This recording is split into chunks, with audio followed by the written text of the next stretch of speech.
KETK News at 10, the update. Good evening and thank you for joining us for KETK News at 10, the update. I'm Kara Pritchard. Neil Barton and Casey Koviak have the evening off. New details tonight about a fire that wrecked a house in the Flint-Gresham area and caused a massive traffic snarl. It happened this afternoon just south of the intersection of Old Jacksonville Highway and FM 2813. Officials on scene tell us that someone inside the house was trying to start a fire and was using gasoline. As you can see, that fire quickly spread out of control and caused serious damage. Multiple fire departments worked the blaze, including Noonday and Flint-Gresham volunteer firefighters. That fire happened on a very busy stretch of highway, and Department of Public Safety troopers closed down the intersection north of the fire. As of news time, that part of the highway is open. And continuing coverage on a fire that left an East Texas man severely burned early this morning. Multiple fire departments worked together to put out a fire at the Willow Branch RV Park in Lindale. When they got there, 2 RVs were on fire. One man was taken to the hospital with severe burns as a result.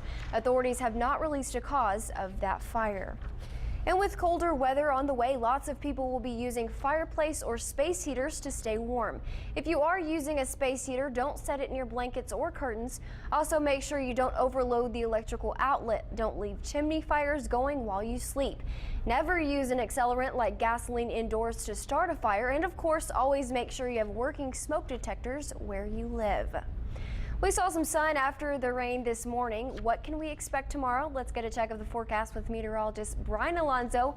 Brian, what can you tell us? Well, it looks like the sunshine will be returning for most and throughout most of the day tomorrow, and they'll last the next couple of days here. Look at low temperatures in the 50s across much of our area. And in fact, these low temperatures were actually about 9 o'clock this morning when we did get some of that rain moving on through. And then current temperatures have now been about the same here, about 50s right now, 58 degrees in Tyler, 50 in Longview. And of course, all those showers and thunderstorms have already moved on off towards the east here. So it looks like we're looking at mostly clear skies. There could be some passing clouds to our north here. We're looking at a low temperature of 48 degrees, and we're going to warm up to a high of 70 degrees. And we'll talk more about those rain chances coming up here in just a couple of minutes, Kara. All right, thanks, Brian. Tonight, the Ohio State University campus is recovering from an attack that left at least 10 people injured and a suspect dead. Authorities are now investigating what led 18-year-old Abdul Razak Ali Artan to violence. Sources say he was a Somali citizen who is a legal permanent resident. Investigators are still working on determining motive and can't rule out terror at this point. We have to consider that it is that possibility. We had an attack earlier this year with a man with a knife causing multiple injuries. So we're always aware that that's the potential, and we're going to continue to look at that. That's why our federal partners are here and helping. Police say the attacker deliberately jumped the curb with a car and rammed into a group of pedestrians, slashing people with a knife. Less than a minute later, the attacker was confronted by a police officer.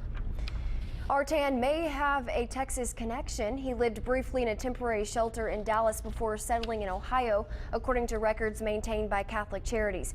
Law enforcement officials told NBC News that Artan was a Somali refugee who left his homeland with his family in 2007, lived in Pakistan, and then came to the United States in 2014 as a legal permanent resident. And in San Antonio, thousands of people said goodbye to police detective Benjamin Marconi. A lone horse brought his casket to the funeral service today. Detective Marconi was shot and killed inside his police car last Sunday while writing a ticket outside the department's headquarters. His children spoke at the service about their memories of their father. He was intelligent and gracious and loving, and he had a strict side, and he was strong, and he showed us right from wrong. Investigators say the man who shot and killed Marconi was upset over a custody issue and picked the detective randomly. Continuing coverage now on 2 armed robberies from this weekend. Tyler police have released surveillance video from both of those attacks. Officers need your help tracking down these crooks, so take a good look. We start Sunday morning at the Fast Laundromat on West MLK Boulevard. Tyler police tell us that just before 2 a.m., 2 black men came into the store, pulled out handguns, and robbed a customer. After getting the cash, they ran out. If you recognize either of the men in this video, please call Tyler police. And Tyler police are also still looking for a man who pulled a gun on a Family Dollar clerk Sunday night. This one happened just before 8 south of Troop and the Loop. Officers tell us a thin black man wearing a black hoodie and a face mask walked into the store and pulled a gun.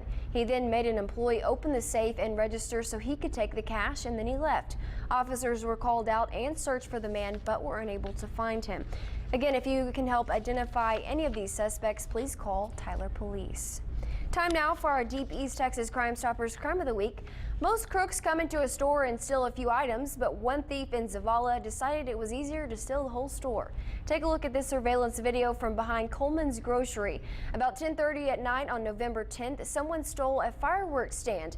The crook hauled the stand to Marion's Ferry Road, tore the roof off, and stole about $5,000 in fireworks. If you recognize the truck or the driver, get in touch with Deep East Texas Crime Stoppers. After the departure of former Police Chief Paul Montoya, the city of Hallsville has officially closed their open police chief position. Now the city will prepare for the next step to replace Montoya, who resigned in September. The mayor says there were close to 40 people who applied for the job. The Texas Police Chiefs Association has gone through those applicants. Their suggestions will now be given to City Council. Interviews will then be conducted. The mayor says he hopes they will have a new chief by February of next year.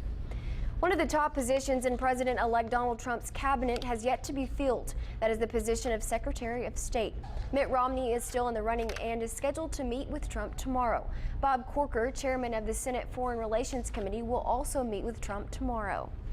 I'm all for party unity, but I'm not sure that we have to pay for that with the Secretary of State position. I'm just saying that we don't even know if Mitt Romney voted for Donald Trump. I know that he is a self-serving egomaniac who puts himself first, who has a chip on his shoulder that thinks he should be president of the United States. Earlier today, Mike Pence told reporters outside of Trump Tower to expect a big announcement Tuesday. Well, the city of Overton held their Christmas parade tonight. It's a tradition here in East Texas, and KETK's Drew Brown was there, and she joins us live in the News Update Center. How was it, Drew? Kara, it was a great time. Many groups gathered in Overton tonight. It was all in a group effort to get everyone into that holiday spirit.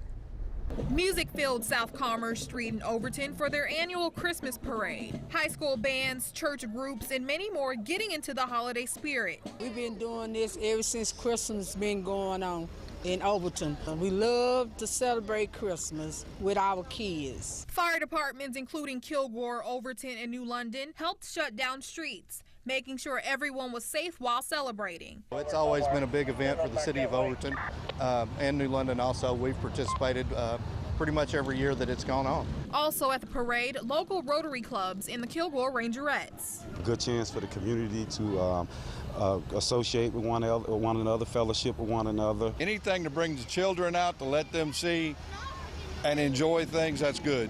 This parade just one of many events leading up to Christmas in East Texas. To participate in something that brings everyone together, gives the children an opportunity to see adults and children work together just to have a little fun. Now, this year's parade was organized by the Overton Chamber of Commerce. We'll have more information about those groups we spoke with on our website, easttexasmatters.com. Reporting live, Drew Brown, KETK News. All right, thanks, Drew. Coming up next on KETK News at 10, the update. The Zika virus is making headlines in Texas again. We'll tell you what you need to know about this dangerous disease. And later, those storms that hit East Texas this morning caused some serious problems close to the Texas-Louisiana line. You're watching KETK News at 10, the update.